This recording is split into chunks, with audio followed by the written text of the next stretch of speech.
মাওলানা মিজানুর রহমান আজহারি সর্বজন স্বীকৃত এবং সবার কাছে শ্রদ্ধাভাজন ব্যক্তিত্ব। তাকে নিয়ে এই 2 দিন আপনারা যা আরম্ভ করেছে, অনেকে মাত্র 2টা অনুষ্ঠানে বাংলাদেশে সে যোগ দিয়েছে। সে কি বলেছে, এমন যা বলেছে তার কি আন্দাজে কথা না বানানো কথা? সে বলেছিল একটা ডাকাত চলে গেছে, আর একটা ডাকাত যেন না আসে। কথা তো ঠিকই। এই 2 দিন আগে আমি যাইছিলাম এসে কুমিল্লা, ওর পাশের জেলা ব্রাহ্মণবাড়িয়া। চাঁদার টাকা ভাগাভাগি করতে গিয়ে 10 জন আহত। এটা তো বানানো নিয়ম না, সব তো দেখতে পাচ্ছি আমরা।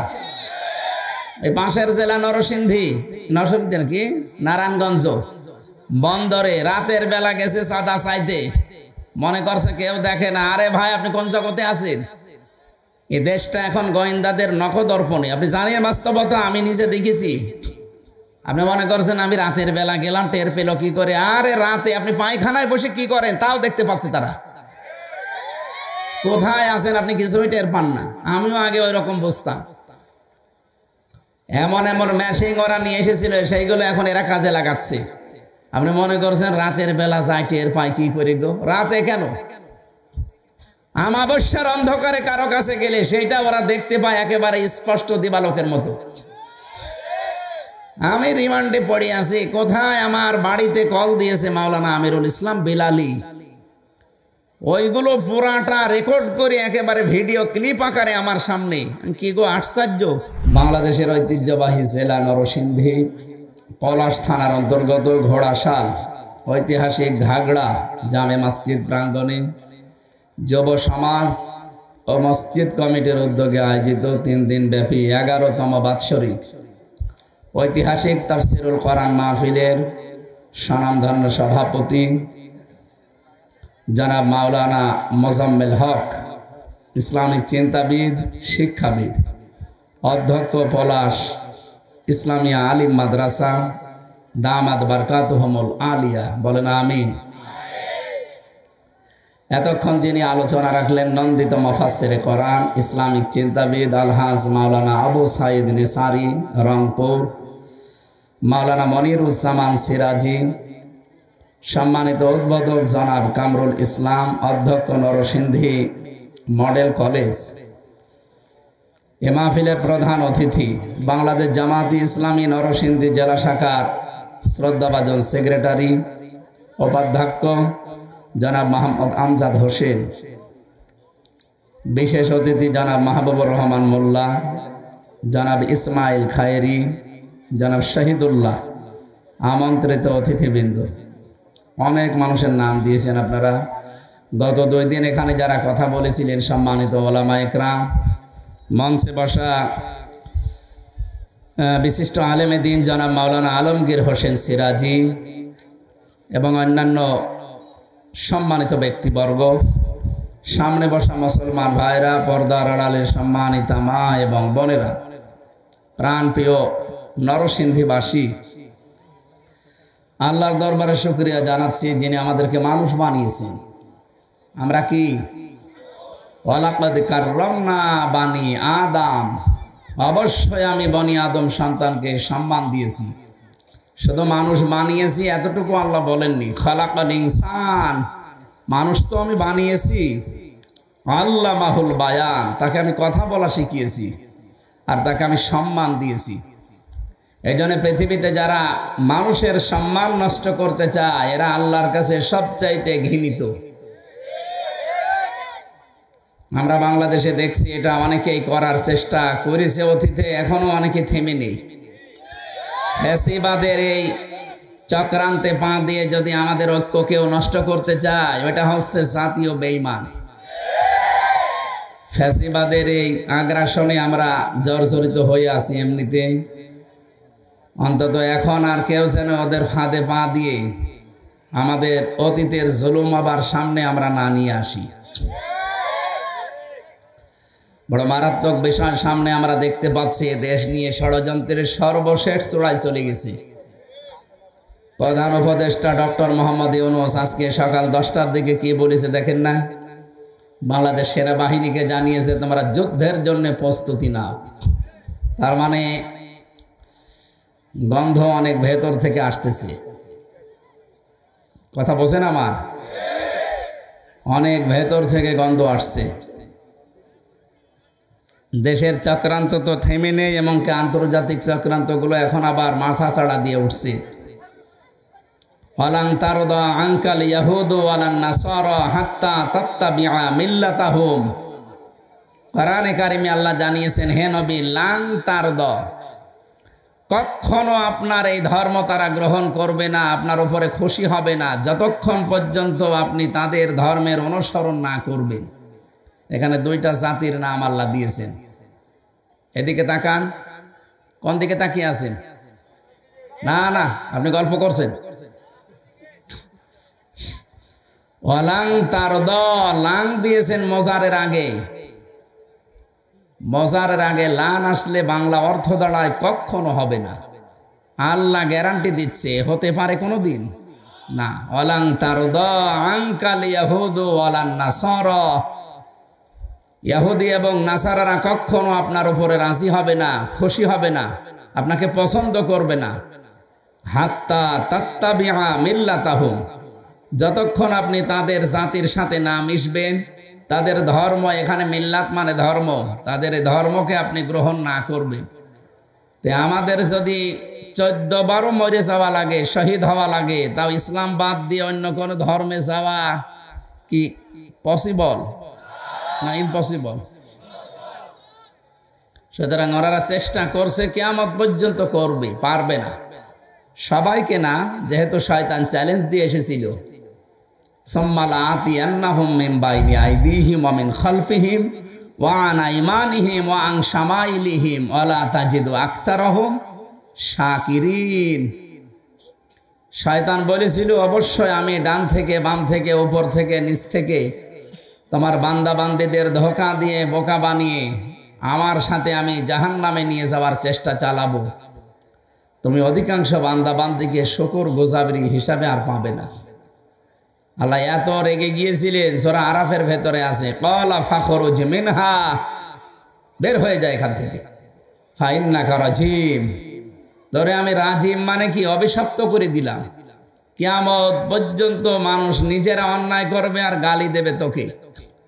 আপনি দেখেন, নিজে দোষ করে আর গাল দেয় কারে? শয়তান। লামান তাবিআকা মিনহুম লাআমলাআন্না জাহান্নামা মিনকুম আজমাইন। এরপরও যদি কেউ তোর অনুসরণ করে, আমি আল্লাহ নিজেও গ্যারান্টি দিয়ে দিলাম, লামে তাকিদ নুনে সাকিলা, অবশ্যই তোর সাথে তাদেরকেও আমি জাহান্নামে ফেলে দেব। বলেন নাউজুবিল্লাহ। তাহলে এই আয়াতগুলো থেকে প্রমাণ হচ্ছে শয়তান বসেনি, চেষ্টা চালাচ্ছে। আর শয়তান আমরা অনেকে মনে করি এটা শুধু জিনদের ভেতরে, না, শয়তান মানুষের ভেতরেও আছে। মিনাল জিন্নাতি ওয়ান নাস, মানুষের ভেতরে শয়তান নেই?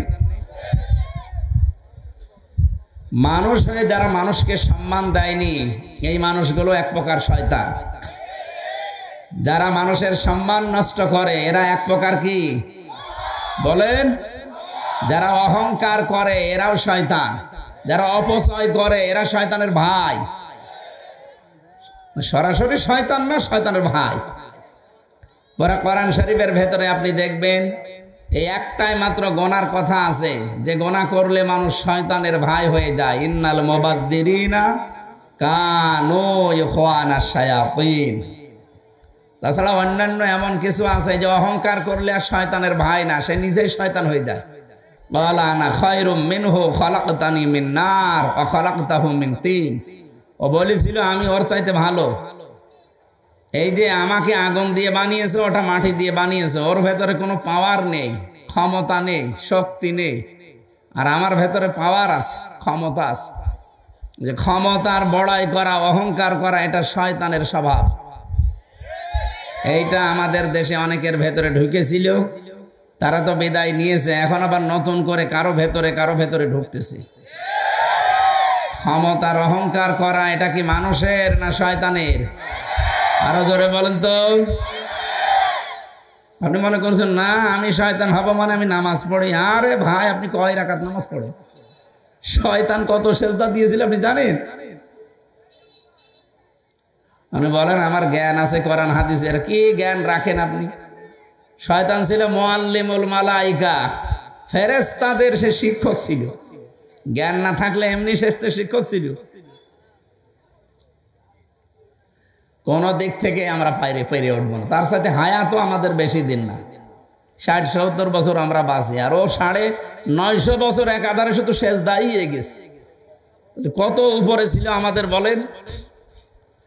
এই সমস্ত বাস্তবতার দিকে তাকালে শয়তান অনেক উপরে। এখানে কি ইয়ার কি মারতে আসেন? দেখি আর কি তো নিয়ে যান, হালকা তার কাটা আছে মনে হয়, তাড়াতাড়ি নিয়ে যান। সুবহানাল্লাহ আলহামদুলিল্লাহ লা ইলাহা ইল্লাল্লাহ, সুবহানাল্লাহ আলহামদুলিল্লাহ লা ইলাহা ইল্লাল্লাহ, লা ইলাহা ইল্লাল্লাহ মুহাম্মাদুর রাসূলুল্লাহ। আমার ভাইরা, এই জন্য যে ষড়যন্ত্রগুলো চলছে, আমার মনে হয় এখনই সতর্ক হওয়া লাগবে। ফ্যাসিবাদের কোন ষড়যন্ত্রে পা দিয়ে এই দেশে আর সফল হওয়া সম্ভব না। বিভিন্ন লাইনে ওরা আসতে চেয়েছিল, সবগুলো ওদের শেষ হয়ে গেছে। ওরা আনসারকে লাগিয়েছে, রেকশাকে লাগিয়েছে। এমন কোন জিনিস এই দেশে নেই যাকে ব্যবহার করে নাই, একটাও সফল হয়নি। কারণ দেশের মানুষ সব তখন এক ছিল। এখন ওরা চেষ্টায় আছে কি করে এদের ভেতরে ফাটল ধরানো যায়। এইটা নিয়ে যদি ওরা সফল হয়ে যায়, আবার কিন্তু আগের ওই অবস্থায় ফিরে যাওয়া লাগবে। তখন কব্বরে যেয়ে ঘুমানো লাগবে। এই 15.5 বছরে অনেকেই কবরের ভেতরেও রেখে রেখে রাত কাটিয়েছেন, আমি জানি। কেউ গাছতলায়, কেউ বাঁশতলায়, কেউ ধানের খেতে। কি বানিয়ে বললাম এটা? এ অবস্থা যায়নি? চাচা এরশাদ বলেছিল ঘরে থাকলে খুন, বাইরে থাকলে গুম হয়ে যাবে। এই অবস্থা আবার ফিরে আসুক আমরা চাই না। আমরা চাচ্ছি এ দেশটা শান্ত যখন হচ্ছে, শান্ত শুধু না, আমরা নিরাপত্তাও চাই। এটা বিঘ্ন করার জন্য অনেকে চেষ্টা চালাচ্ছেন, আপনার চেষ্টা কিন্তু সফল হবে না। ইহুদি খ্রিস্টানদের তাদের অনুসরণ না করলে তারা যেহেতু আমাদেরকে ভালোবাসবে না মন থেকে, এজন্য আমাদের এখন নিজের পায়ে নিজে দাঁড়াতে হবে। নিজেদের চরিত্র মাধুর্যতা এবং আল্লাহর উপরে ইখলাস আর তাওয়াক্কুল আরো বাড়ানো দরকার। পৃথিবীতে কেউ আমাদের না, আমরা শুধু আমরা নিজেদের। কথা আমার বোঝেন আপনারা? আল্লাহ আমাদেরকে শক্ত হওয়ার, তাওয়াক্কুল আল্লাহর উপরে করার তৌফিক দেন। ফাইদা আযামতা ফাতাওয়াক্কাল আলাল্লাহ, ইন্নাল্লাহা ইউহিব্বুল মুতাওয়াক্কিলিন। এই আয়াতটা সামনে রাখেন। যারা জ্ঞানী মানুষ অবশ্যই আপনারা বুঝেছেন আমি কি বলতে চাই। আল্লাহ তুমি আমাদেরকে এই কঠিন পরিস্থিতিতে অন্তত আরশ থেকে সাহায্য করো, বলেন আমিন। যিনি আমাদেরকে শুধুমাত্র মানুষ বানাননি, কথা বলা শেখাননি, আমাদের সম্মান দিয়েছেন। এই সম্মান নিয়ে আগামীতে কেউ যেন সিনিমিনি খেলতে না পারে, সেজন্য ঐক্যবদ্ধ হওয়ার এখনই দরকার। ঐক্যবদ্ধ মানে সারা দেশের সব মানুষ এক হওয়া লাগবে, বিষয়টা এমন না। আপনি 5 জন থাকেন কিন্তু ঐক্যবদ্ধ থাকা লাগবে। কথা বুঝতেছেন? নাই তো এই যে মানুষকে যারা সম্মান দেয় না, মানুষের সম্মান হানি করে, এটা আবার ফিরে আসবে। যে লোক যেই দোষ করে না তার উপরে যদি কেউ ওই দোষ চাপিয়ে তাকে জাতির সামনে কালার করে, ও আল্লাহর কাছে সবচাইতে বড় ঘৃণিত হয়ে যায় এবং ওই দোষ আল্লাহ তাকে দিয়ে দুনিয়ায় করায়। মাওলানা মিজানুর রহমান আজহারি সর্বজন স্বীকৃত এবং সবার কাছে শ্রদ্ধাভাজন ব্যক্তিত্ব। তাকে নিয়ে এই 2 দিন আপনারা যা আরম্ভ করেছে, অনেকে মাত্র 2টা অনুষ্ঠানে বাংলাদেশে সে যোগ দিয়েছে। সে কি বলেছে, এমন যা বলেছে তার কি আন্দাজে কথা না বানানো কথা? সে বলেছিল একটা ডাকাত চলে গেছে, আর একটা ডাকাত যেন না আসে। কথা তো ঠিকই। এই 2 দিন আগে আমি যাইছিলাম এসে কুমিল্লা, ওর পাশের জেলা ব্রাহ্মণবাড়িয়া। চাঁদার টাকা ভাগাভাগি করতে গিয়ে 10 জন আহত। এটা তো বানানো নিয়ম না, সব তো দেখতে পাচ্ছি আমরা। এই পাশের জেলা নরসিংদী নাকি নারায়ণগঞ্জ বন্দরে রাতের বেলা গেছে চাঁদা চাইতে, মনে করছে কেউ দেখে না। আরে ভাই, আপনি কোন জগতে আছেন? এই দেশটা এখন গোয়েন্দাদের নখদর্পণে। আপনি জানেন বাস্তবতা, আমি নিজে দেখেছি। আপনি মনে করছেন আমি রাতের বেলা গেলাম, টের পেল কি করে? আরে রাতে আপনি পায়খানায় বসে কি করেন তাও দেখতে পাচ্ছে তারা। কোথায় আছেন আপনি কিছুই টের পান না। আমিও আগে ওই রকম বুঝতাম। এমন এমন মেশিন ওরা নিয়ে এসেছিল, সেইগুলো এখন এরা কাজে লাগাচ্ছে। আপনি মনে করছেন রাতের বেলা যায় টের পায় কি করে গো? রাতে কেন, আমাবস্যার অন্ধকারে কারো কাছে গেলে সেইটা ওরা দেখতে পায় একেবারে স্পষ্ট দিবালোকের মতো। আমি রিমান্ডে পড়ে আছি। কোথায়? আমার বাড়িতে কল দিয়েছে মাওলানা আমিরুল ইসলাম বিলালি। ওইগুলো পুরাটা রেকর্ড করে একেবারে ভিডিও ক্লিপ আকারে আমার সামনে। কি গো আশ্চর্য! এই কথা বলেছি তো কেউ জানার কথা না। আর আপনি চাঁদাবাজি করতে যাবেন, মনে হচ্ছে কেউ টের পায় না। অন্যের বাসায় ডিম পেড়ে মনে করছে কেউ টের পাচ্ছে না। গাইবান্ধা জজের কাছে 50 লাখ টাকা চাঁদা দাবি করেছেন। এটা কি গোপন আছে না প্রকাশ হয়ে গেছে? বরিশালে চাঁদাবাজি করতেছে 2 দল মারামারি করে একজন একেবারে মরেই গেছে, আরো অনেকগুলো আহত। চোরের মার বড় গলা শুনতাম, এখন দেখতে পাচ্ছি। আগে শুনতাম যে চোরের মার নাকি বড় গলা, এখন শুনতে দেখতে পাচ্ছি না। এই জন্য উল্টা পাল্টা মাথা খারাপ করে না করে নিজেকে আগে সামলান। গোয়েন্দারা কিন্তু, আমি বারবার বলছি কেন, কারণ তাদের সাথে আমি দেখেছি কথা বলে। ওরা বলছে আমরা সব নখদর্পণে রেখেছি, সব আমাদের দৃষ্টিতে। আগস্টের 5 তারিখের পর থেকে দিন যত যাচ্ছে আমরা দেখছি এদেশে আসলে কার জন্য কে কি করে। আপনারা যা করছেন নিজের পায়ে অনেকে নিচে কুড়ুল মারছেন, আপনি যে টের পাচ্ছেন না। আর এটা কিন্তু আগস্টের 5 তারিখের আগে এই দেশ আর নেই। আগে নাই আমাদের চোখে চশমা ছিল, এখন তো চশমা নেই, সব আমরা দেখতে পাচ্ছি। এই জন্য আমরা নিজেরা যদি অন্যায় করে, নিজেরা দোষ করে কারো উপরে চাপিয়ে মনে করে তাকে কালার করে দেব। আরে ভাই, একজন তো বসে আছে আরো, সে উনি কি আর ঘুমাচ্ছে? আসমাউ আর আল্লাহ বলেন আমি সব দেখি, সব শুনি। আমি শুধু শুধু দেখি না, সব শুনতেও পাচ্ছি কে কোথায় কোন ষড়যন্ত্রে হাত পেতেছে, পা পেতেছে। আমায়াকসিবা খাতিয়াতান আও ইসমান সুম্মা ইয়ারমি বিহি বারিয়ান ফাকাদ ইহতামালা বুহতানা ওয়া ইসমাম মুবিনা। রব্বুল আলামিন বলেন, অনেক মানুষ এমন আছে নিজে অন্যায় কাজগুলো করে, আর অন্যায়টা যখন হয়ে যায় একটা নিরপরাধ মানুষের উপরে দোষটা চাপিয়ে নিজে ভালো সাজে। এরকম মানুষ দেশে নেই? ফাকাদ ইহতামালা বুহতানা ওয়া ইসমাম মুবিনা, সে যেন প্রকাশ্য পাপের বোঝা মাথায় বহন করে ঘুরতেছে। আমার মনে হয় আয়াতটা যদি আল্লাহ দেখিয়ে দিতেন, অনেকেই ঘর থেকে বের হতে পারতো না। যে যে অপরাধ করেছে তার মাথার উপরে পাপের বোঝা আল্লাহ তুলে দেবে, এটা কিয়ামতে। দুনিয়ায়ও কিছু আল্লাহ দেখাবে। এই আয়াতের বাস্তব ব্যাখ্যা আমি তাফসিরে ফি জিলালিল কোরআনের ভেতরে একটা ঘটনা পড়েছিলাম। নিজে অন্যায় করার পরে একজনের কাঁধের উপরে দোষটা চাপিয়েছে লোকটা। রব্বুল আলামিন ওই কাজ তাকে দুনিয়ার জীবদ্দশায় করিয়েছে, অপমান করেছে, তারপরে ওর মরণ হয়েছে। 15.5 বছরে এইটাই চলছিল। নিজেরা অন্যায় করত, আর কিছু হলেই ভালো মানুষের মাথার উপরে দোষটা চাপিয়ে দিত।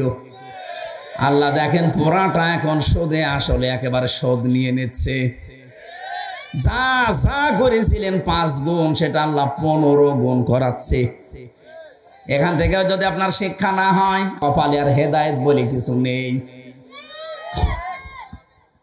আমরা এখনই সাবধান হওয়ার চেষ্টা করছি। এ মাহফিল দিয়েছে ওই কারণে আমরা যেন সতর্ক থাকি। আল্লাহ পাক আমাদেরকে যদি সতর্ক না করেন, বিশ্বনবী মুহাম্মদ রাসূলুল্লাহকে আল্লাহ সতর্ককারী হিসাবে পাঠিয়েছিলেন, বাশীরা ওয়া নাযীরা। একদিকে তিনি যেমন সুসংবাদ দিতেন আর একদিকে সতর্ক করতেন। কথা বলেন ঠিক কিনা? নবী যদি এখন থাকতেন আমাদের কাজকর্ম দেখে তিনি সতর্ক করতেন। তিনি যেহেতু নেই, নায়েবে রাসূলগুলো আছে, তাদেরও দায়িত্ব ওনার মতোই সতর্ক করা। একটা নিরপরাধ মানুষের ওপর আপনি দোষ চাপিয়ে তাকে আপনি দুনিয়া থেকে বিদায় করবেন, কালার করবেন, আল্লাহ বসে বসে দেখবে না, জীবনও তাকে আপনি খুশি করতে পারবেন না। সূরা ফাতিহার ভেতরে একটা আয়াত পড়েছি আমি, 18 নম্বর আয়াতটা। পুরা তাফসীর আয়াতের সাথে যতগুলো মিলিয়েছি আমার ব্রেনে একটা শিক্ষা এসেছে। এদিকে তাকান। নবীজি 1400 মানুষ নিয়ে, 1-2 জন না, 1400 মানুষ নিয়ে মদিনা থেকে আসলেন মক্কায় হজ করার জন্যে। সবার পরনে ইহরামের কাপড়। এদিকে তাকান, শিক্ষা নিয়ে বাড়ি যাওয়া লাগবে, কারণ সে সময় এখন চলছে। হুদাইবিয়া নামক যে জায়গাটা, এখানে এসে বাধাপ্রাপ্ত হলেন। কাফেরদের পক্ষ থেকে আওয়াজ দেওয়া হয়েছে, না এবার আপনাদেরকে আমরা হজ করতে দেব না। নবীজি হযরত ওসমানকে পাঠালেন তাদের সাথে সমঝোতা করার জন্যে। ওরা ওসমানকে আটক করার পরে ঘোষণা দিয়ে দিল, কুতিলা ওসমান ইবনে আফফান, হত্যা করা হয়েছে ওসমানকে। নবীজি এই কথাটা শোনার সঙ্গে সঙ্গে সাহাবী ছিল তার সাথে 1399 জন। কতজন? 1399 জন সাথী ছিল। সাথে বললেন সবাই ইহরামের কাপড় খুলে ফেলো। বাংলার মুসলমানেরা, নবী কি জানতেন না যে ইহরামের কাপড় খুলে ফেললে হজ নষ্ট হয়ে যাবে? জানতেন না? তিনি বললেন সব কাপড় খুলে সাধারণ কাপড় পরিধান করো।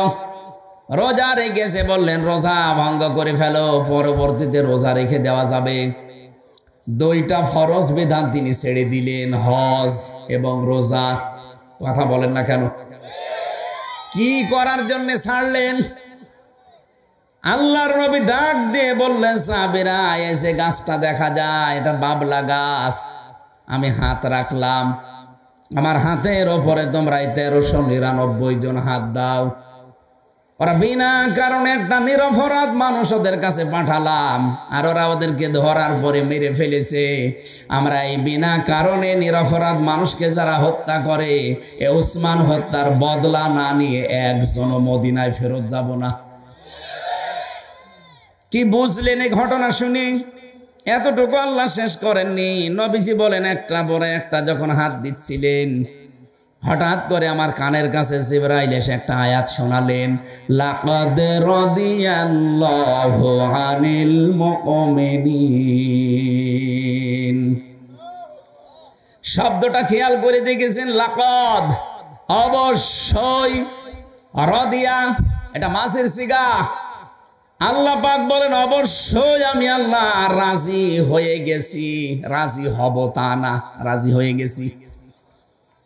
আমি আল্লাহ নিজে রাজি হয়ে গেছি আলাল মুমিনিনা, এই মুমিনদের উপরে, ইযি ইউবাইউনাকা, যারা আপনার কাছে হাত দিয়ে এই বায়াত নিচ্ছে, এই শপথ পাঠ করছে, ফাআলিমা মা ফি কুলুবিহিম, তাদের মনের ভেতরে যেটা আছে এটা আমি আল্লাহ জানি। এটা কিন্তু লোক দেখানোর জন্য না, এরা মন থেকে এই বায়াত নিচ্ছে, এই শপথ পাঠ করছে।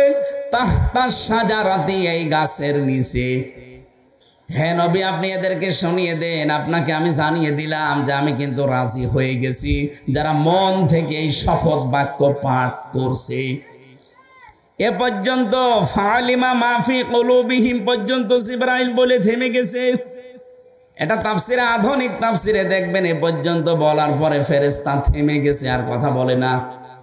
আয়াত তো শেষ হয়নি। যারা তাফসির বলছেন তাদেরকে বলছি, হযরতে জিবরাইল ফেরেশতা আয়াত নাযিল করেছেন যখনই, 2টা জায়গায় আমি থেমে যেতে দেখেছি তাফসিরের ভেতরে। তার ভেতরে এটা একটা, আর সূরা তাওবার 80 নম্বর আয়াতের অর্ধেক নাযিল করার পরে তিনি থেমে গিয়েছিলেন। একটু ভালো করে বসেন। নবীজি 22 জন সাহাবী নিয়ে যখন জানাজার নামাজ পড়তে যাচ্ছিলেন আব্দুল্লাহ ইবনে উবাইয়ের, সবাই দাঁড়িয়ে গেছে কাতার সোজা করে। জানাজা সামনে তৈরি হবে, নিজের জামা দিয়ে দিলেন নবীজি কাফন বানানোর জন্য, নিজে জানাজা পড়াবেন বলে দাঁড়িয়ে পড়লেন। হযরত ওমর নিষেধ করেছিল, তারপরও তিনি শোনেননি। জানাজা শুরু করবেন, হঠাৎ জিবরাইল এসে এই আয়াতের অর্ধেক নাযিল করেছিল, ইস্তাগফির লাহুম আও লা তাস্তাগফির লাহুম ইন তাস্তাগফির লাহুম 70 মাররাতান। এ পর্যন্ত বলার পরে জিবরাইল আর বলে না। এটা তাফসীরে হাক্কানিতে পাবেন। হযরতে জিবরাইল এসে শোনালেন, হে নবী, এই লোকটার জন্য আপনি ক্ষমা চান আর না চান সমান হবে। আপনি যদি এর জন্য 70 বার আল্লাহর কাছে মাফ চান, আল্লাহ মাফ করবে না। এ পর্যন্ত বলার পরে নবীজি বলেন, আমি মনে মনে সিদ্ধান্ত নিচ্ছিলাম যে 70 বার যদি আল্লাহ মাফ না করে, আমি এই লোকটার জন্য 71 বার মাফ চাবো। কতবার? আল্লাহ তার 71 বারের নাম দেয়নি, 70 মাররাতান পর্যন্ত দিয়েছে, যে 70 বার। এ পর্যন্ত বলে তিনি যখন সিদ্ধান্ত নিতে যাবেন, হঠাৎ করে ফেরেশতা জিবরাইল আয়াতের পরবর্তী অংশ তাকে শোনালেন, ফালাইয়াগফিরাল্লাহু লাহুম। ইয়াগফির মোসারে বর্তমান, ভবিষ্যৎ, প্রেজেন্ট, ফিউচার। এর আগে আছে লান, এর আগে আছে ফা। ফেরেশতা জিবরাইল বলে, হে নবী, আপনি কার জন্য 71 বার মাফ চাবেন বলে আপনি প্রস্তুতি নিচ্ছেন? এই লোকটার জন্য যদি আপনি 71 না, কিয়ামত পর্যন্ত এর জন্য মাফ চান, শুধু এর জন্য না, শেষে হোম আছে, জমির, এটা বহুবচন, শুধু এর জন্য না, এরকম চরিত্র দুনিয়ায় যাদেরই আছে, কিয়ামত পর্যন্ত এরকম মানুষের জন্য কেউ যদি ক্ষমা চায়, কিয়ামত পর্যন্ত তাদের কোনো মাফ হচ্ছে না, হবেও না। অথচ লোকটা নবীজির পেছনে নামাজ পড়তো, নবীজির সাথে রোজা রাখতো, ইফতারি করতো, নবীজির সাথে হজ করেছে, ও নবীর মতো দাড়ি, টুপি, জুব্বা, খাবার খাওয়া সব ওকে ছিল। শুধু রাজনৈতিক জীবনে বিশ্ব নবীকেও মানত না। ওর নেতা ছিল আবু জেহেল। একটা মাত্র দোষের কারণে লোকটা মরে গেছে, মরেছে মুনাফিক হয়ে, তাও মুনাফিকের সর্দার হয়ে। আপনি কি এখান থেকে কি বুঝলেন? ফেরেশতা জিবরাইল এই জায়গায় অর্ধেক বলার পরে থেমে গিয়েছিলেন, পরবর্তীতে আরো কঠিন করে জানিয়েছেন। দ্বিতীয় নম্বর যেটা বলছি, এই আয়াতটা, এই ফাআলিমা মাফি কুলুবিহিম, এ পর্যন্ত আমি রাজি হয়ে গেছি এই মুমিনদের উপরে। একজন না, আলাল মুমিনিনা বহু বচন দিয়েছেন এই কারণে, কারণ এখানে মানুষের সংখ্যা 1399 জন। কতজন? 1399 জনের উপরে আমি আল্লাহ রাজি হয়ে গেছি। যারা আপনার কাছে বায়াত নিচ্ছে, তাহতা শাজারতি, এই গাছের নিচে। এদের মনের ভেতরে যে কথা, এদের মুখেও একই কথা, কারণ এই মুখের কথা এদের মনে আছে, কারণ ওদের মনের খবর আমি আল্লাহ জানি। ওরা লোক দেখানোর জন্য এই শপথ নিচ্ছে না, এটা আপনার মন থেকে নিচ্ছে। এই জন্য হে নবী, এদেরকে আপনি শুনিয়ে দেন যে আমি রাজি হয়ে গেছি। সঙ্গে সঙ্গে ফেরেশতা জিবরাইল এ পর্যন্ত বলার পরে থেমে যায়।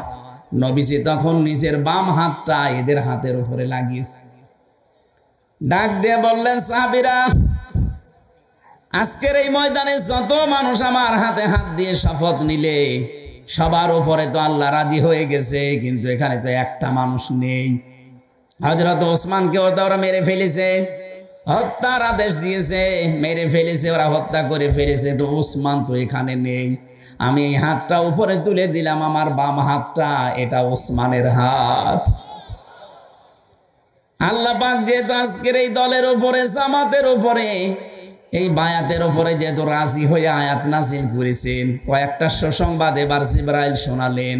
ফানসালাস সাকিনাতা আলাইহিম, হে নবী, আল্লাহ পাক এই দলের উপরে, এই বায়াতের যারা আছে তাদের উপরে শান্তি প্রশান্তি নাজিল করবেন। এতটুকুই শেষ করেননি, পরে আর একটা শব্দ জুড়ে দিয়েছেন, ওয়া আসাবাহুম ফাতহান করিবা। হে নবী, আপনাকে একটা নিশ্চিত এবং নিকটবর্তী বিজয়ের সুসংবাদ আল্লাহ দিচ্ছেন। তাফসিরে মুফাসসিরিন ইকরাম শিক্ষা বের করেছেন। এবার তাকান, একটা নিরপরাধ, একটা বিনা কারণে নিরপরাধ মানুষকে তারা অত্যাচার করে মেরে ফেলবে। নবীজি এজন্য সিদ্ধান্ত নিয়েছিলেন যে 1399 জন আছো, একজনও মদিনায় যাওয়া যাবে না এই হত্যার বিচার না করা পর্যন্ত। ওরা এই কথা আছে, এই খবর পেয়েছে যে মোহাম্মদ শপথ করাচ্ছে যে প্রতিশোধ না নিয়ে বাড়ি যাবে না। ওরা ভয়তেই হযরত ওসমানকে ছেড়ে দিয়েছে। সুবহানাল্লাহ বলেন, আলহামদুলিল্লাহ বলেন, আল্লাহু আকবার বলেন, যাই বলেন। কি নিয়ে যাবেন আজকে এখান থেকে? একটা নিরপরাধ মানুষকে যদি ওরা খালি মেরে ফেলার হুমকি দিয়েছে, মেরে ফেলেনি, মিথ্যা সংবাদ ছড়িয়েছে। এ কারণে যদি রহমতের নবী, এত নরম দিলের নবী গরম হয়ে যেতে পারেন, আজ বাংলাদেশে এই 54 বছরে কত মানুষ, নিরপরাধ মানুষ মারা হয়েছে, গুম করা হয়েছে, আয়না ঘরে রাখা হয়েছে, গায়েব করে দেওয়া হয়েছে। আপনি বলেন, আপনি শুধু সুবহানাল্লাহ পড়ে আলহামদুলিল্লাহ পড়ে সেজদা দিয়ে জান্নাতে চলে যাবেন। নবীজি পারতেন না যে না, দিনকাল ভালো না, ওরা ওসমানকেই মেরে ফেলেছে, চলো আমরা মদিনায় পালিয়ে চলে যাই। এটা রহমতের নবী, এত নরম দিলের নবী হঠাৎ গরম হয়ে বললেন, আমরা প্রতিশোধ না নিয়ে ফেরত যাব না। ওরা ভয়তেই ছেড়ে দিয়েছে ওসমানকে। 18 কোটি জনগণ আমরা যদি সত্যি এভাবে সিদ্ধান্ত নিতে পারতাম, কোন বিনা কারণে নিরপরাধ মানুষকে কেউ মেরে ফেলতে পারবে না, আটক করে রাখতে পারবে না। এই দেশে কোনো মানুষ বিনা কারণে জেলেও থাকতো না। জালেমরা ভয়ে ছেড়ে দিত। কোরআনের পাখি আল্লামা দেলাওয়ার হোসাইন সাইদি রহমতুল্লাহ আলাইহি, তাকে যেদিন ধরেছিল জালেমরা, তারা নিজেরাও জানতো যে আমরা মিথ্যার উপরে আছি। সারা জীবন যে লোকটা কোরআন প্রচার করলো, সারা পৃথিবীর কত দেশে 50টা বছর প্রচার করে বেড়ালো, আর তার নামে মামলা দিয়েছে ধর্মীয় অনুভূতিতে আঘাত দানকারী। শয়তান পর্যন্ত হাসে। যে লোকটা ধর্ম প্রচার করে বেড়ায়, তার নামে দিয়েছে ধর্ম অবমাননাকারী। আপনি নবীজির এই ঘটনার সাথে মিলান, আমার মনে হয় মিলে যাবে। নবীজি এসেছে আল্লাহর নবী হজ করার জন্যে, আর ওরা বলছে না, আল্লাহর ঘর আমরা তাওয়াফ করতে দেব না। যিনি মালিক তারই কোনো খোঁজ নেই, ভাড়াটিয়া যারা তারাই মনে হচ্ছে মাতুব্বর। যারা আল্লাহকে বিশ্বাস করে না, মানে না, শুধু ব্যবসার কারণে কাবা ঘরকে দেখিয়ে রাখে এই কাফেররা। ওই সময় কাবা ঘরকে তারা রক্ষণাবেক্ষণা করতো, দেখে রাখতো, হাসিদেরকে পানি পান করাতো ব্যবসার কারণে। আবু জেহেলের লোকজন, কারণ এখান দিয়ে ব্যবসা করা যায়। আর যিনি মালিক এই কাবার, তার রসুলকে তারা হজ করতে দেয় না। যারা ইসলামের ধারক বাহক, ইসলামের প্রচারক, তাদের নামে মামলা দেওয়া হয় এমন যারা ইসলাম ধ্বংস করতে চায়। বাস্তবতা যেই দাঁড়িয়েছে, এই দেশে যদি সত্যি কোন নিরপরাধ মানুষের ওপর এরকম আন্দাজে কোন দোষ চাপিয়ে দেন, আমরা যদি আল্লাহর সাকিনা চাই, আল্লাহ পাকের যদি নিকটবর্তী বিজয় দেখতে চাই, এখন আর দল মত দেখা যাবে না, ঐক্যবদ্ধ হওয়া লাগবে এই নিয়তে।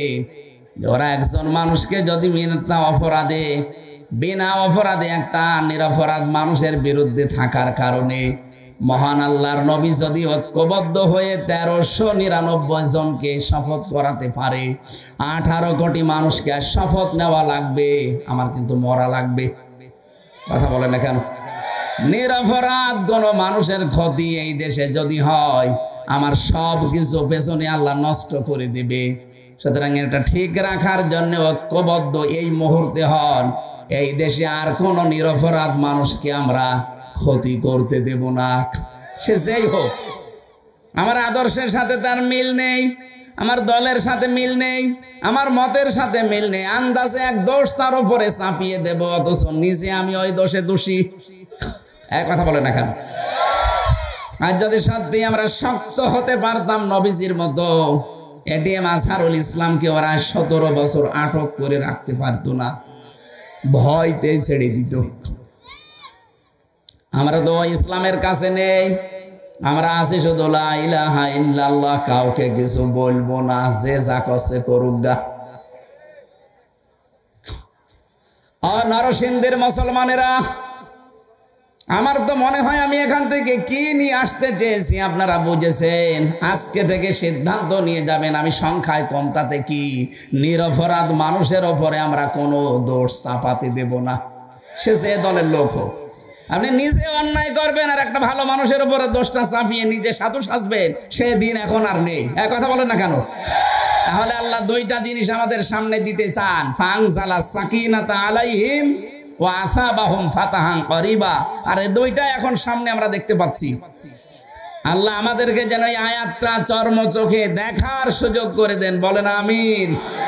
অন্যায়ের বিরুদ্ধে ঐক্যবদ্ধ হওয়া লাগবে, লোক কম বেশি ওইটা দেখা দেখি নেই, 5 জন থাকেন 7 জন থাকেন, ওইটাই যথেষ্ট। কথা বলে না কেন?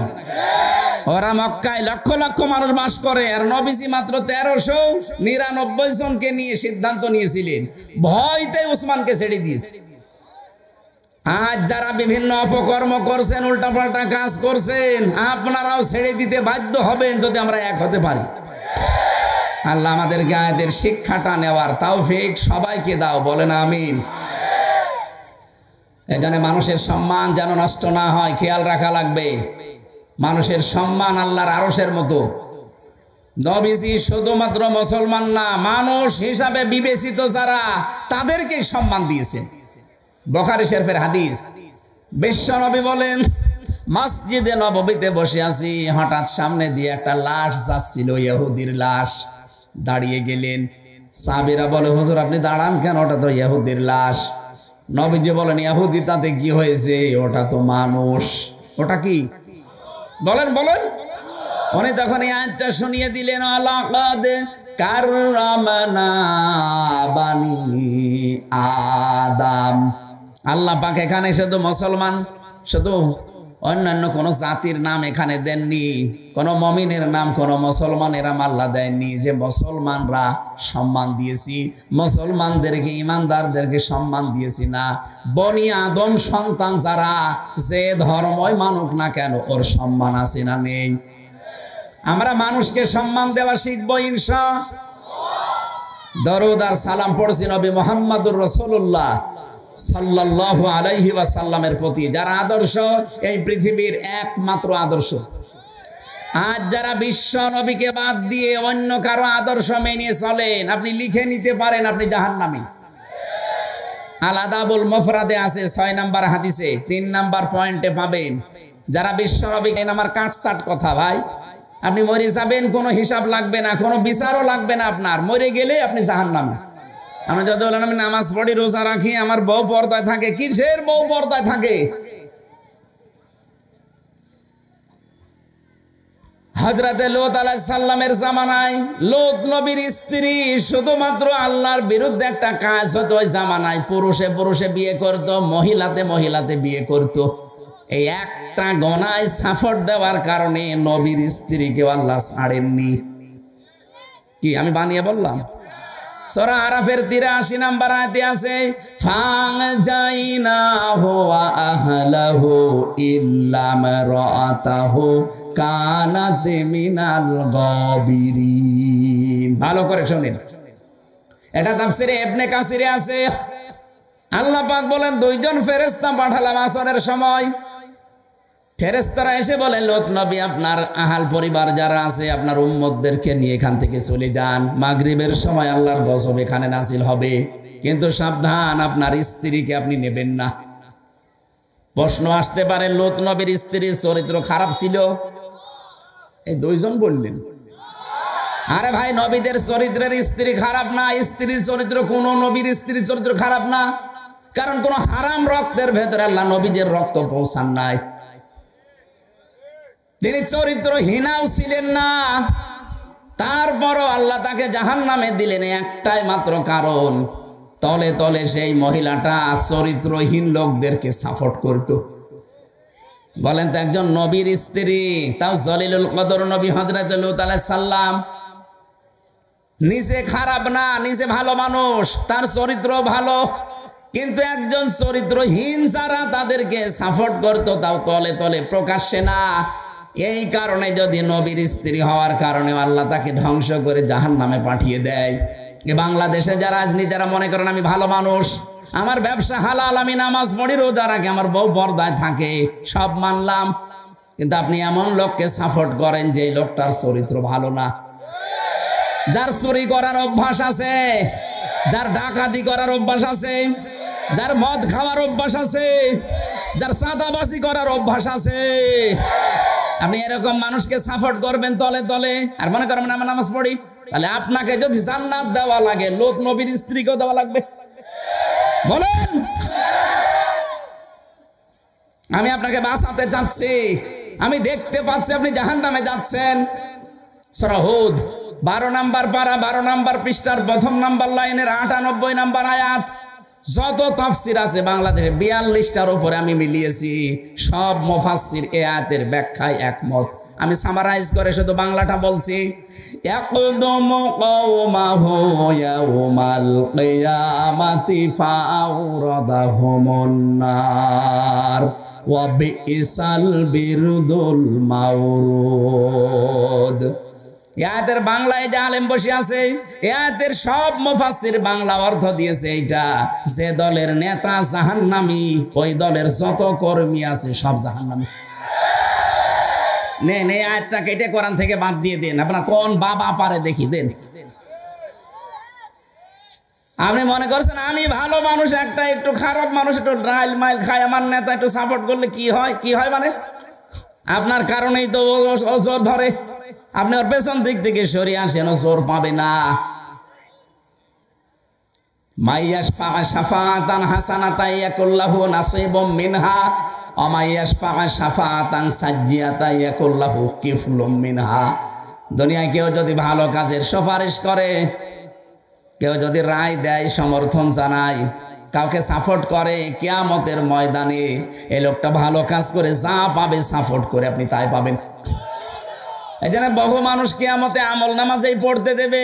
আল্লাহ বলবেন ইকরা, পড়, কিতাবাকা কাফা বিনাফসিকা আলাইকা হাসিবা, পড়, এটা তোর নিজের জন্য, তুই জান্নাতে না জাহান্নামে যাবি, তুই নিজেই যথেষ্ট।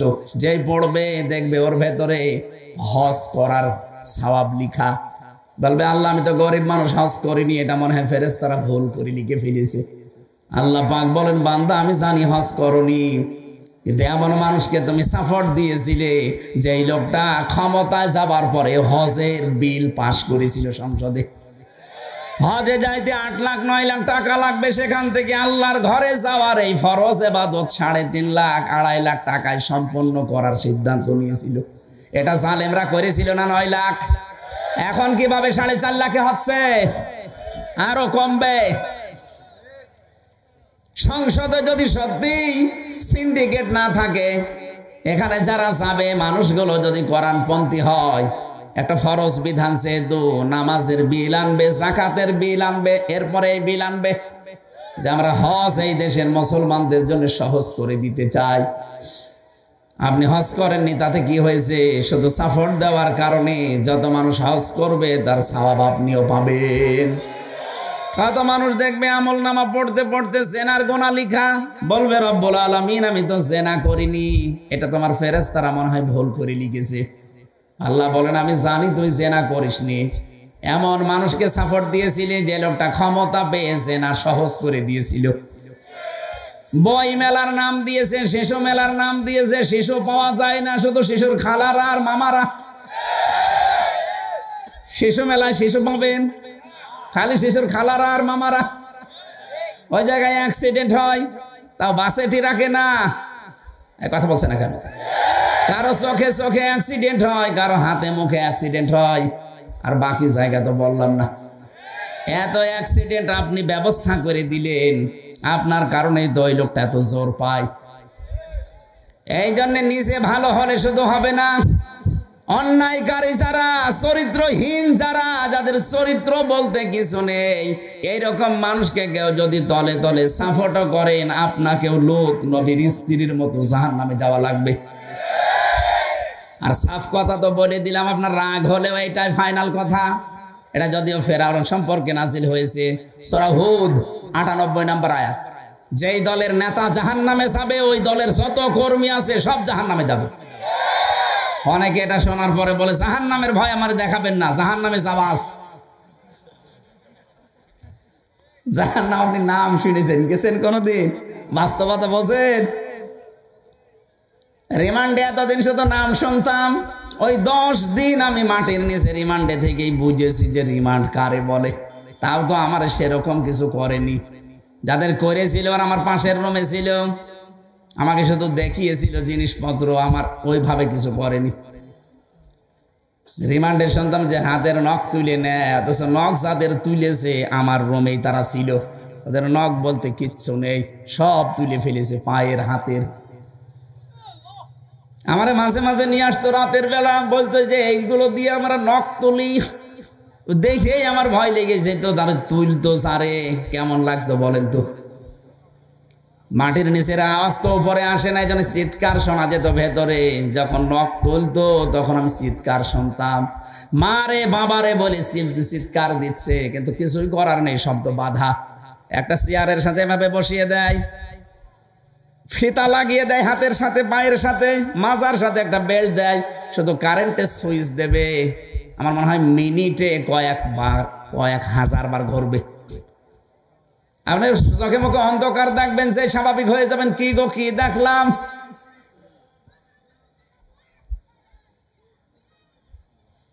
ডিম নিয়ে এসে সামনে রেখে দেয়, বলেন এই যে, মনে হয় যে ডিম খাওয়াবে না, অন্য জায়গায় দেবে।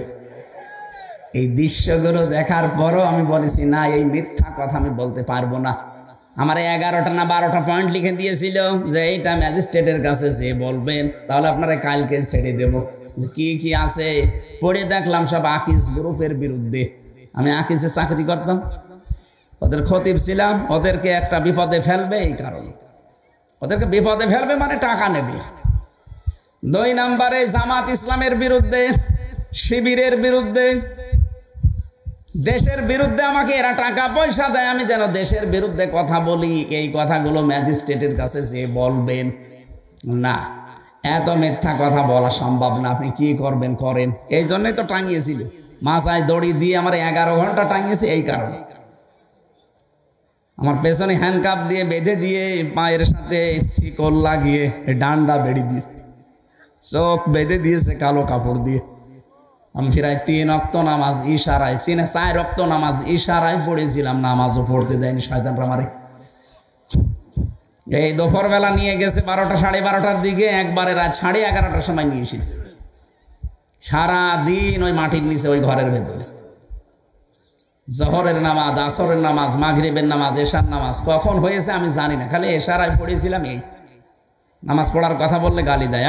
কি হয় নামাজ পড়ি, নামাজ পড়ি, আমরা দেখি না, ও নাকি নামাজ পড়ে। আবার আল্লাহর ভুল ধরে যে আল্লাহর এই কাজটা ঠিক হয়নি। নরসিংদীবাসী,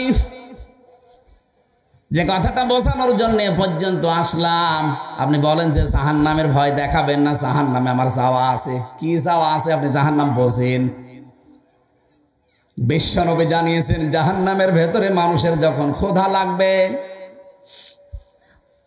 জাহান্নামের ভেতরে যখন মানুষের ক্ষুধা লাগবে, ইন্না শাজারাতাস সাক্কুম তুআমুল আসিম কাল মুহলি ইয়াগলি ফিল বুতুন কাগালিল হামিম খুযুহু ফাগুল্লুহু সুম্মাল জাহিমা সাল্লু। এই আয়াতগুলো যদি কেউ বুঝে বুঝে পড়ে, ওই এমনি চোখ দিয়ে পানি আসবে, ও টেরও পাবে না। এত কঠিন ভয়ঙ্কর খাবারের কথা আল্লাহ দিয়েছেন। সাক্কুম একটা ফলের নাম, ওটা ক্ষুধার কারণে মানুষ খাবে, সঙ্গে সঙ্গে পেটের ভেতরে যা আছে নাড়ি ভুড়ি সব পায়খানা রাস্তা দিয়ে বের হয়ে যাবে। সাক্কুম গাছের ফলের বর্ণনা পড়েছিলাম। ওটা খাবারের পরে পেটে যাবে, আর সামনেও বের হবে না, নিচ দিয়েও বের হবে না। একটা গলার কাঁটা যেভাবে বাঁধে ওইভাবে বেঁধে থাকবে। মনে করবে পানি খেলে হয়তো এটা ছিঁড়ে যাবে। জাহান্নামের টক বগে একেবারে যে পুষ আর রক্ত গরম হচ্ছে, ওটা দিয়ে যখন ভেতরে দিতে চাইবে, মুখের কাছে আসার সঙ্গে সঙ্গে এইগুলো সব ঝলসে পড়ে যাবে। খেতে চাইবে না, দূরে ফেলে দেবে। ফেরেশতারা তুলে এনে ওরে একেবারে ভেতরে দেবে। পেটের ভেতরে যাবে ঠিক, ওই ঝাক্কুম গাছের কাঁটাও সরবে ঠিক, কিন্তু দেখবে পেটে আর কিছু নেই। নাড়ি ভুড়ি সব এক জায়গায় হয়ে পেছন দরজা দিয়ে বের হয়ে গেছে। এই আযাব শুরু হচ্ছে একদিন, 2 দিন, 5 দিন না, চলতেই থাকবে এভাবে আযাব। আমি আপনাকে বাঁচাতে চাচ্ছি ভাই। আপনি কোন দলে আছেন, কোন মতে আছেন আমি জানি না। ইসলামের বাইরে যারা চলে, সত্যি যদি তাদের অনুসরণ করেন, ও যদি জাহান্নামে যায়, আপনাকেও যাওয়া লাগবে, মাস্ট বি। যদি আপনাকে আল্লাহ না দেয়, তাহলে আয়াত মিথ্যা হয়ে যাবে। কি কথা বলে না কেন? আপনার জন্য আল্লাহ কোরআনে আয়াত মিথ্যা করে দেবে। আশা করছে আপনি আয়াতগুলো বাড়ি যেয়ে তাফসীর সহকারে পড়েন, যদি হেদায়েত থাকে পরিবর্তন হয়ে যাবেন।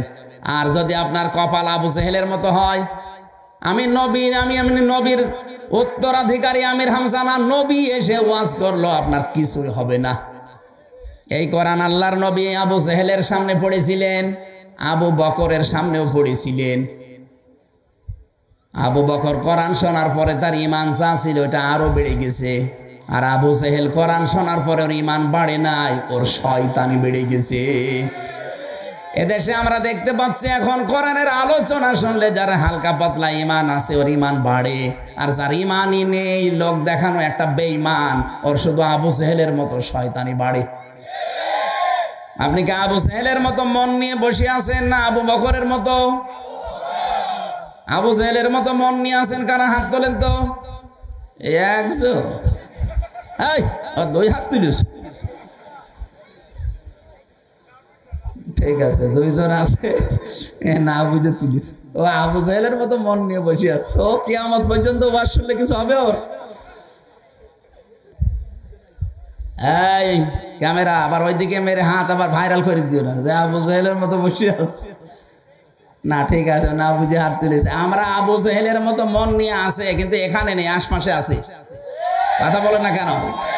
এখানে যারা আছি সব আমাদের মন আবু বকরের মতো, যেন যাদাতুহুম ঈমানা, কোরআন শুনলে আমাদের ঈমান বেড়ে যায়। কথা বলে ঠিক কিনা? আমার লাস্ট এবং ফার্স্ট কথা এইটাই, আমাদের আদর্শ যাদের ঠিক নেই, আপনি মরে গেলে আমির হামজা না, আমির হামজার বাপ দোয়া করলো, আপনি জাহান্নামে যাবেন। মনে করে যে নাই এত বড় হুজুর দোয়া করছে, কিসের বড় হুজুর? নবীর দোয়া আল্লাহ ফেরত দিচ্ছে। তার আদর্শ শুধু ঠিক ছিল না, এজন্য আশা করছে আপনিও বুঝবেন। এরপরও না বুঝলে মামা আলাইনা ইল্লাল বালাগ, আমার আর কিছু করার নেই। সূরা আহকাফ একটা মাত্র আয়াত পড়েছি। আজকের আলোচনার বিষয় কেউ কারো নয়। শুনবেন না চলে যাবেন? শুনবেন না? এই দুনিয়াতে আসলে এরকমই, কেউ কারো না। কার জন্য আপনি কি করছেন? আয়াতটা যখন ফেরেশতা নিয়ে আসে, বিশ্ব নবী আয়াতটা শোনার পরে নিজের মেয়েকে ডাকলেন, ফাতেমাতুজ জোহরাকে। হযরতে হাসান হোসাইন তার নাতি, তাদেরকে ডাকলেন। নিজের ফুফুকে সফিয়াকে ডাকলেন, ডাক দিয়ে বললেন, দেখো এই মাত্র জিবরাইল আমাকে জানিয়ে দিয়েছে যে আল্লাহ আমার সাথে কি করবে এটা আমি জানি না, এমনকি আল্লাহ তোমাদের সাথে কি করবে এইটাও আমি জানি না। আমার প্রতি যা ওহী হয় এইটাই শুধু আমি তোমাদেরকে শোনাই, আমি শুধু সতর্ককারী ছাড়া আর কিছু না। ও মা ফাতেমা, তুমি আমার মেয়ে, দুনিয়ায় যতদিন আমার আন্ডারে আছো, আমার সামর্থ্য অনুযায়ী তোমাকে আমি দিতে পারবো, কিন্তু সাবধান, মরণের পরে আমি নবীর মেয়ে, এই পরিচয়ে কিছুই হবে না। এজন্য নিজের কাজটা নিজে করে দুনিয়া থেকে বিদায় নাও। ও হাসান হোসাইন, আমি ভালোবাসি কলিজার চাইতে বেশি তোমাদেরকে, কিন্তু কিয়ামতে আমার নানা নবী ছিল, এ পরিচয় কিচ্ছু হবে না। নিজের কাজ আগে দুনিয়ায় নিজে করে যাও। ফুফুকে বললেন, হে আমার বাবার বোন, আপনি আমার ফুফু, কিয়ামতের দিন এই পরিচয় আপনি দিতে পারবেন না। আমার ভাতিজা নবী ছিল মুহাম্মদ, আমারে মাফ করো না। নিজের চরকায় নিজে তেল দেবেন। নিজের কাজ যদি নিজে করে যেতে না পারেন, কারো উপরে ভরসা করে কোনো লাভ। নবী যদি নিজের মেয়েকে, নাতিকে, ফুফুকে কথা বলতে পারে, আজ বাংলাদেশে কত ভণ্ড নামে পীর আছে, তারা আমাদেরকে অভয় বাণী দিয়ে রেখেছে, কোনো চিন্তা নেই, বাবা আছে। কিসের বাবা? ও বাবারই কি হবে, ও বাবা জানে। এই জন্য কারো উপরে ভরসা করে কোনো লাভ নেই। ফাইদা নফিখা ফিস সূরি ফালা আনসাবা বাইনাহুম ইয়াউমা ইযিন ওয়ালা ইয়াতাসাআলুন। সূরা মুমিনুন 99 নম্বর আয়াতে আল্লাহ, 101 নম্বর আয়াতে আল্লাহ জানিয়েছেন, সিংহায় যখন ফুৎকার দেওয়া হবে, সঙ্গে সঙ্গে যত রকমের সম্পর্ক ছিল সব কাট হয়ে যাবে। নসবের বহু বচন আনসাব, সব সম্পর্ক কাট হয়ে যাবে। এমনকি কিয়ামতের দিন যখন তুমি উঠবে, পরিচিত মানুষ থাকলে সে তোমার পরিচয়ও দেবে না। ইয়াউমা ইযিন ওয়ালা ইয়াতাসাআলুন, সামনাসামনি যদি দেখাও হয়ে যায়, ও বলবে না এটা আমার ছেলে ছিল। তাফসিরে আমি পড়েছি, মুফাসসির লিখেছেন, ফি জিলালিল কোরআনে সাইয়্যিদ কুতুব লিখেছেন, কিয়ামতের দিন অনেক সন্তান তার মায়ের পা ধরে 500 বছর পড়ে থাকবে। 500 বছর পরে মা মুখের মতো লাথি দিয়ে বলবে, দুনিয়া আমার বিয়েই হয়নি, ছেলে পাবো কোথায়? কার কথা বলছেন আপনি? টের পেয়েছেন? আপন মায়ের কথা। আপন মা যদি 500 বছর পা ধরে রাখার পরও মুখে লাথি দিয়ে বলতে পারে আমার বিয়েই হয়নি, ছেলে পাবো কোথায়? কার উপর ভরসা করে আছেন বলেন? রব্বুল আলামিন বলেন, কুল মা কুনতু বিদআম মিনার রাসূলি ওয়া মা আদরি মা ইউফআলু বি ওয়ালা বিকুম। হে নবী, আপনি ভালো করে এটা মানুষকে শোনান যে আমি কোনো নতুন রাসূল না, আমার আগে বহু রাসূল আল্লাহ পাঠিয়েছিলেন, তাদের ধারাবাহিকতায় আমাকে আল্লাহ পাঠিয়েছে। আমি জানি না তোমাদের সাথে আল্লাহ কি করবে, এবং কি আমি এইটাও জানি না আমার সাথে আল্লাহ কি করবে। যদিও পরবর্তীতে নবীর সম্পর্কে আল্লাহ আমার সুসংবাদ জানিয়েছেন, মা তাকদ্দামা মিন যামবিকা, আপনার আগে পরের সব কিছু আমি আল্লাহ ক্ষমা করে দিয়েছি, আপনার চিন্তা নেই। কিন্তু আপনার উম্মতদেরকে জানিয়ে দেন যে তাদের সাথে আমি কি করব, এটা কিন্তু নবীজি বলতে পারেন নাই। সুতরাং নবী যখন নিজে গ্যারান্টি দিতে পারেন না যে আমাদের সাথে কি হবে, এই মুহূর্তে আমার নিজেকে নিজে পাল্টানো লাগবে না, লাগবে না। আয়াতের তাফসিরে আমি পড়েছি, একটা ঘটনা এসেছে। হযরতে আবু যর রাদিয়াল্লাহু তাআলা আনহু বর্ণনা করেন, নবীজির আপন মেয়েটা যখন ইন্তেকাল করে, ফাতেমাতুজ জাহরা কবরে নিয়ে গিয়েছিলাম। নিজে কবর খোঁড়ার পরে কবরের উপরে দাঁড়িয়ে বললাম, হে কবর, তুমি জানো আজকে তোমার ভেতরে কারে রাখা হবে? এখানে রাখতে যাচ্ছি আজকে হযরতে আলীর স্ত্রী, যাকে আল্লাহ তামাম দুনিয়ার কাফেরদের জন্য বাঘ বানিয়ে পাঠিয়েছিলেন। সাবধান, হযরতে আলীর স্ত্রীর সাথে বিয়াদবি করবা না। কোনো আওয়াজ নেই। দ্বিতীয় নম্বরে বললেন, তোমার ভেতরে জান্নাতের সর্দার হবে যুবকদের, হযরতে হাসান হুসাইন, তার মাকে রাখতে যাচ্ছি, বিয়াদবি করবা না। তৃতীয় নম্বরে তিনি ঘোষণা দিলেন, জানো তোমার ভেতরে কারে রাখছি? জান্নাতের মহিলাদের নেত্রী হবে, সর্দারিনী ফাতেমাতুজ জাহরাকে, বিয়াদবি করবা না। তিনবারের পরে কোনো আওয়াজ যখন আসে নাই, হযরতে আবু যর বলে, নবীর মুখে শুনেছিলাম কবরে নাকি এই এই এই হয়, কই কোনো আওয়াজ তো পাই না।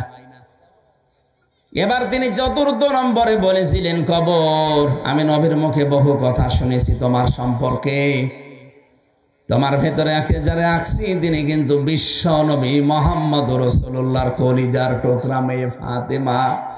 খবরদার, খবরদার, বিয়াদবি করবা না। হঠাৎ কবরের মানুষের মতো কথা বেরিয়ে আসছে, আবু যর কান খাড়া করে শোনো আর মানুষকে শুনিয়ে দাও, আমি হযরত আলীর স্ত্রী চিনি না, জান্নাতের নেত্রী ফাতেমা চিনি না, হাসান হোসাইনের মা চিনি না, বিশ্বনবী মুহাম্মদ রাসূলুল্লাহর মেয়েকেও চিনি না। কাজকর্ম যদি দুনিয়ায় ভালো থাকে আমি জান্নাত হয়ে যাব, কাজ যদি ভালো না হয় আমার ভেতরে আসলে আমার আচরণ টের পাবে। একদিক থেকে শুধু একটা চাপ দেব, এই পাশের হাড় ওই পাশে গিয়ে মিশবে।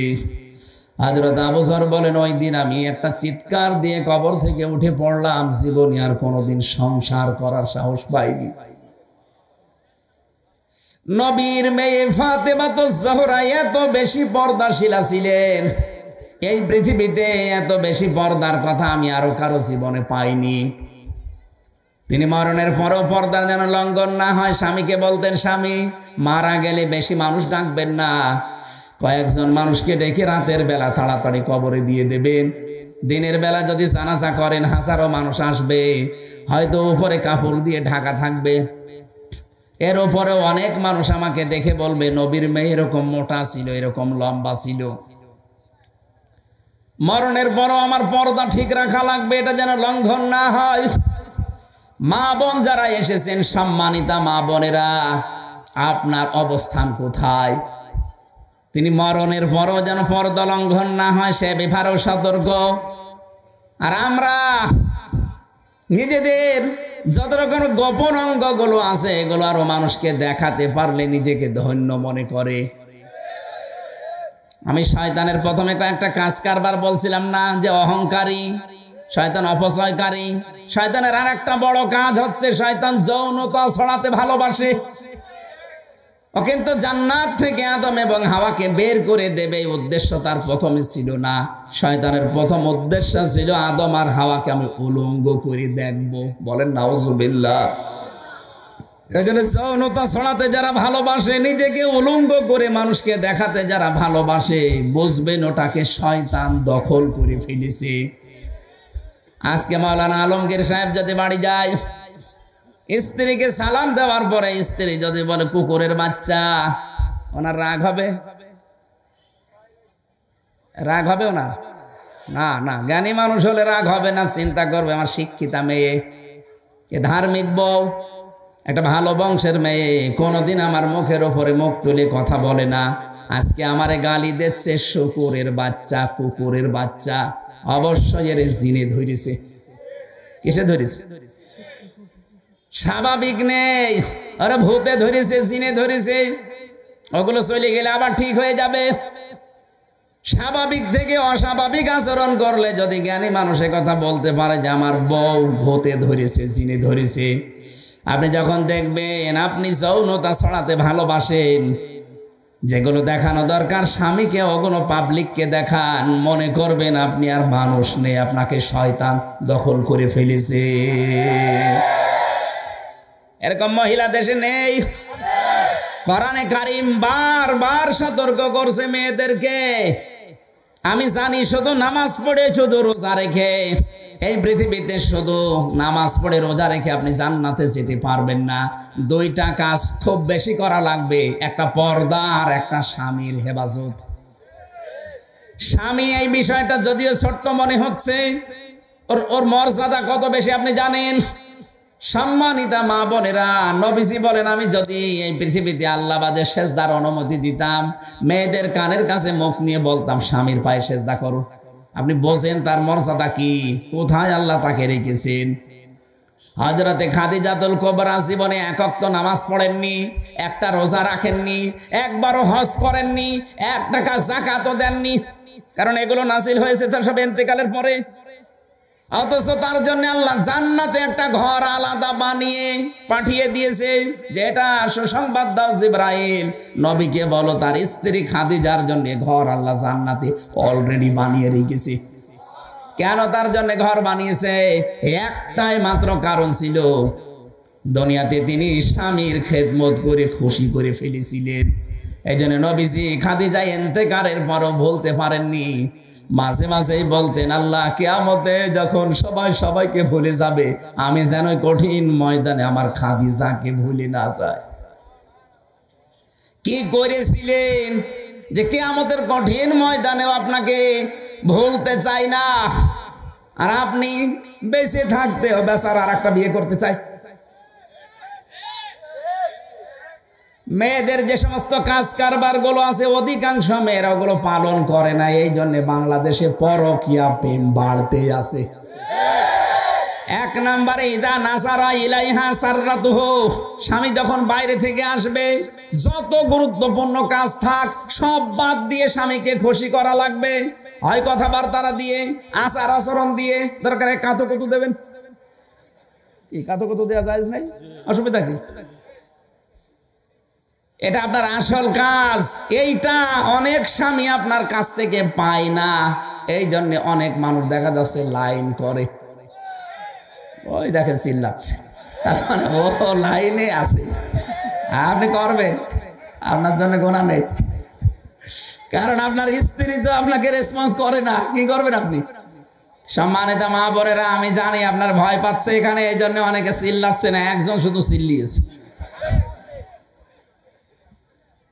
আপনি মনে করছেন এ আর কি, এতটুকু আর কি হয় না? এমনি নবীজি এটা বলেন না, পুরুষের মনকে আল্লাহ এভাবে বানিয়েছে, নিজের আসলটার কাছ থেকে যখন পায় না তখন নকলটার দিকে ছোটে। এই কথা বলেন না কেন? 2 নম্বরে ওয়াইদা গাবা আনহা হাফিজাতুহু, স্বামী যখন বাইরে যাবে নিজেকে আপনি হেফাজতে রাখবেন, কন্ট্রোল করবেন। নিজের স্বামীর সম্পদ, স্বামীর সন্তানকে দেখে শুনে রাখবেন। কত মহিলা স্বামী বাইরে গেলেও দিন পায়, কথা বলে না কেন?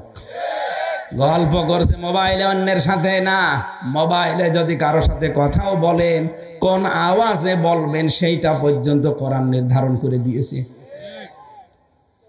সূরা আহজাবের 33 নম্বর আয়াতে আছে, আকারনা ফি বুয়ুতিকুন্না ওয়ালা তাবাররাজনা তাবাররুজাল জাহিলিয়াতিল উলা। হে নবী, মেয়েদেরকে বলেন তারা যেন জাহিলি যুগের মেয়েদের মতো রূপ সৌন্দর্য প্রদর্শন করে বাইরে না আসে। মা বোনেরা, আপনারা খেয়াল করেন, খাদিজাতুল কুবরা রাদিয়াল্লাহু তাআলা আনহাকে জান্নাত দেওয়ার একটাই কারণ আমি তার পুরা জীবনী পেয়েছি। তিনি স্বামীকে এত বেশি খুশি রাখতে পেরেছিলেন, স্বামীকে এত বেশি সাপোর্ট দিয়েছিলেন। রাতের বেলা যখন নবীজি আসতেন, খাদিজা স্বামীর জন্য বিছানায় না ঘুমিয়ে দরজার সাথে হেলান দিয়ে ঘুমাতেন। এই কাজগুলোতে আল্লাহ খুশি হয়ে জান্নাতে একটা ঘর বানিয়ে তার জন্য জীবিত অবস্থায় পাঠিয়ে দিয়েছে। এজন্য স্বামীর হেফাজত করা, স্বামীর সম্পদ, স্বামীর সম্মান, স্বামীর সন্তান এবং নিজেকে হেফাজত করে যদি স্বামীর জন্য কেউ প্রস্তুত করে রাখতে পারেন, আমার বিশ্বাস কিয়ামতে আপনি খাদিজার সাথে জান্নাতে থাকতে পারবেন। যে ঘরটা আল্লাহ পাঠিয়েছিলেন জান্নাতের, ওটা কেন পাঠিয়েছেন? ফেরেশতা জিবরাইল এসে ঘোষণা দিয়েছিলেন, হে নবী, আপনি খাদিজাকে বলবেন এই ঘরটা আল্লাহ তার জন্য পাঠিয়েছে, জান্নাতের ভেতরে বানিয়েছে একটাই কারণ আপনার জন্য খাদিজা ঘরটাকে নয়েজ মুক্ত রাখে, আওয়াজ মুক্ত রাখে। আপনার স্বামী বাইরের কর্মজীবন শেষ করে যখন বাড়িতে আসবে, আল্লাহর কসম আপনি ঘরটা যদি নয়েজ মুক্ত রাখতে পারেন, আওয়াজ মুক্ত, একটা শান্ত শিষ্ট নির্মল একটা পরিবেশ যদি স্বামীকে উপহার দিতে পারেন, খাদিজার জন্য যদি আল্লাহ জান্নাতে ঘর পাঠায়, আপনাকে আল্লাহ জান্নাতে ওরকম একটা নিরাপদ ঘরের অধিকারী করে দেবেন। 2 নম্বরে পর্দার বিধান। এর ভেতরে 3টা বিষয় আমি পেয়েছি। তাবাররুজের, মেয়েরা রাস্তাঘাটে আসলে তখন ওদের সাজগোল্লা বাড়িয়ে দেয়, পোশাক হয়ে যায় 8-60 ছোটখাটো। এই জন্য মেয়েদের চোস পায়জামা পরা জায়েজ নেই। কথা বুঝতেছেন? অনেক মেয়ে দেখি 22 বছর 20 বছর বয়স, অথচ বাবার সামনে হাফ প্যান্ট পরে বসে বসে টিভি দেখতেছে। সেদিন কোন জায়গায় যেন গিয়েছিলাম, মৌলভীবাজার না কোথায়, যে বাড়িতে নিয়ে গেল আধুনিক পরিবার, ওরা এই সমস্ত ধারে না, আল্লাহ রাসূলকে বিশ্বাস হালকা হালকা করে। কি অবস্থা! মেয়ের বয়স এত বেশি, আমি জানতাম না। আমারে বলছে, হুজুর আমার মেয়েটার একটু ফু দিয়ে দেবেন। আমি মনে করছি ভাই 3-4 বছর বয়স হবে। ও আল্লাহ, দেখি হাতি চলে আসতেছে। কমপক্ষে 20-22 বছর 25 বছর তো হবে। আর সেই রকম মোটা। আপনি কি নিয়ে এসেছেন? তোমার ছোট মেয়ে। এই ছোট হলে বড়টা কি? তাড়াতাড়ি নিয়ে যান, দোয়া মোয়া করা লাগবে না। দোয়া করতে হলে আমি দোয়া হয়ে যাব, দোয়া লাগবে না, নিয়ে যান। পানি নিয়ে আসেন, পড়ে দিচ্ছি। মেয়েটা চায় যে অবস্থাতে হুজুরের কাছে নিয়ে আসছে একটু কিছু পরিয়ে নিয়ে আয়, ও যা পরিয়েছিল ওইটা নিয়ে চলে গেছে। আর পরে ওই চোস পায়জামা, তাও পায়জামা পা পর্যন্ত নাই, হাঁটু পর্যন্ত, এতটুকুই খুব বেশি হলো হাঁটুন দিয়ে। হুজুর আপনি এত সুন্দর করে তাকিয়েছেন। আরে ভাই তাকানো লাগে, ও তো একবার দেখলেই বুঝে ফেলি যে তো কি জিনিস পরিস। আবার গেঞ্জি গায়ে দেওয়া, উপরে খালি একটা ওড়না দেওয়া, তাও পাতলা ওড়না, ও ছাতার ভেতর দিয়ে সব দিয়ে দেখা যাচ্ছে। আমি বললাম আপনি দোয়া করা লাগবে না ভাই, নিয়ে যান, আমি দোয়া অলরেডি করে ফেলিস। কি দোয়া করব, এ দোয়া করতে গেলে এখন আমি নিজেই দোয়া হয়ে যাব। 22 বছর 25 বছরের মেয়ে গেঞ্জি গায়ে দেয়, নাউজুবিল্লাহি মিন যালিক। আবার হাফ প্যান্ট পরে, এইটা পরে আবার স্বামীর সাথে না, বাবার সাথে বসে বসে টিভি দেখতেছে। আপনি লজ্জা করে না? আপনি বাবা, আপনি একটা দায়ুস। আর দায়ুস হলো ইয়াদখুলুল জান্নাহ, এই শব্দটা মুযাক্কার, মহিলাদের বলে নাই, বলেছে গার্জিয়ানকে। হয় বাবা, নাই স্বামী, নাই বড় ভাই, নাই বড় ছেলে। যেই মহিলার এরকম উল্টা পাল্টা চলে, যার গার্জিয়ান আছে তারা বাধা দেয় না, এগুলো সব দায়ুস। আর দায়ুস হলো ইয়াদখুলুল জান্নাহ, ইয়াদখুলু মুযারে, বর্তমান ভবিষ্যৎ, প্রেজেন্ট ফিউচার। দায়ুস জান্নাতে যাচ্ছে না, যাবেও না। সম্মানিত মা বোনেরা, এই জন্য 2টা কাজ আমি একটু আদেশ দিলাম আপনাদেরকে নবীর হাদিস থেকে।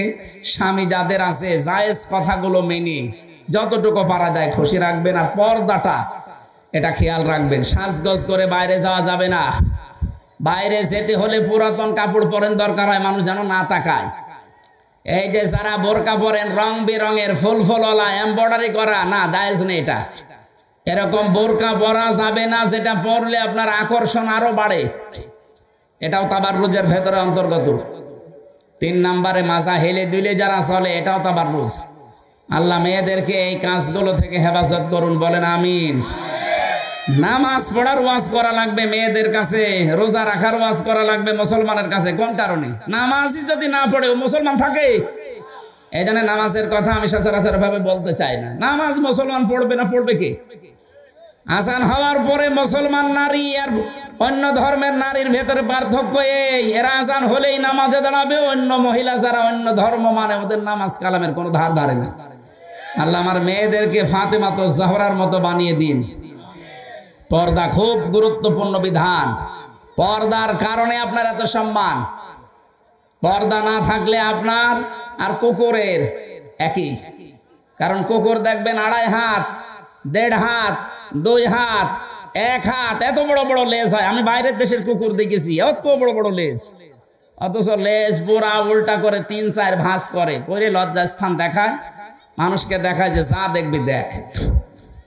যারা নিজেদের এত বড় শাড়ি, 12 হাত শাড়ি না ওদের, এত বড় শাড়ি, এত বড় ওড়না, এরপরেও নিজেদের লজ্জাস্থান যেগুলো গোপন, এইগুলো মানুষকে যারা দেখান, আপনি মনে করবেন আপনি আর কুকুর একই। এখন নিকৃষ্ট কথা বলা ঠিক না, তারপরও বলে ফেললাম। সম্মানিত মা বোনেরা, আশা করছি পোশাক আশাক শালীন করবেন। 4 পিস কোথায় গেল? 3 পিস, 3 পিস কোথায় গেল? 2 পিস, এখন আর 2 পিসও না, এখন 1 পিস। আমার পুরাতন ক্যাম্পাস গিয়েছিলাম, আমি তো প্রথমে রাজশাহী ছিলাম, এরপরে কুষ্টিয়া ভার্সিটিতে। দেখতে গেলাম, যে দেখি মেয়েদের এখন পোশাক আশাক হয়ে গেছে খুব বেশি হলো 2 পিস, 1 পিস।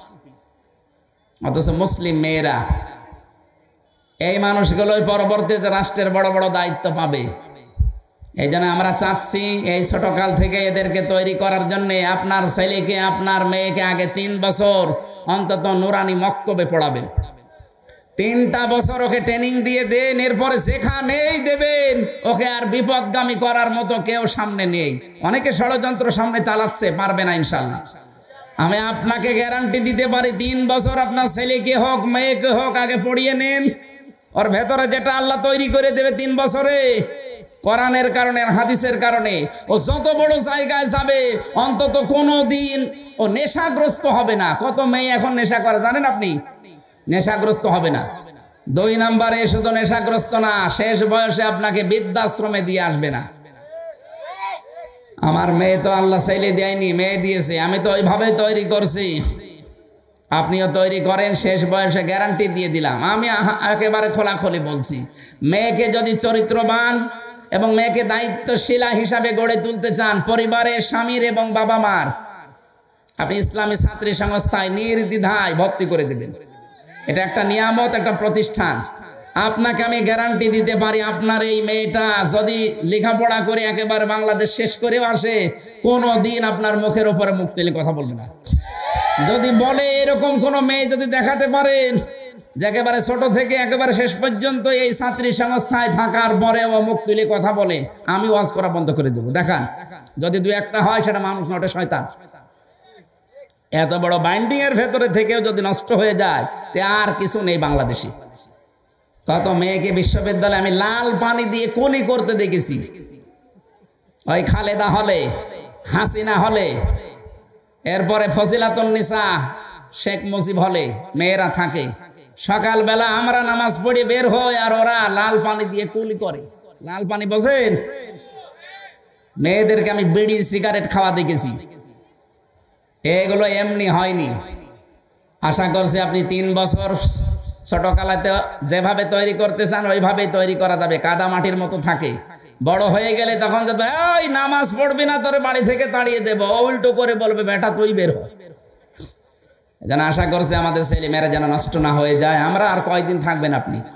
আর নাই 50 বছর পরে কব্বরে চলে যাবেন, কিন্তু ওরা তখন এই জমিন চাষ করবে। আগামীর বাংলাদেশ বারবার বলে কোরআনের হাতে আল্লাহ তুলে দাও, এমনি দেবে না, এগুলো তৈরি করা লাগবে। জালেমরা চেষ্টা করছে অন্য কায়দায়, আমরা চেষ্টা করব পুরা উল্টা।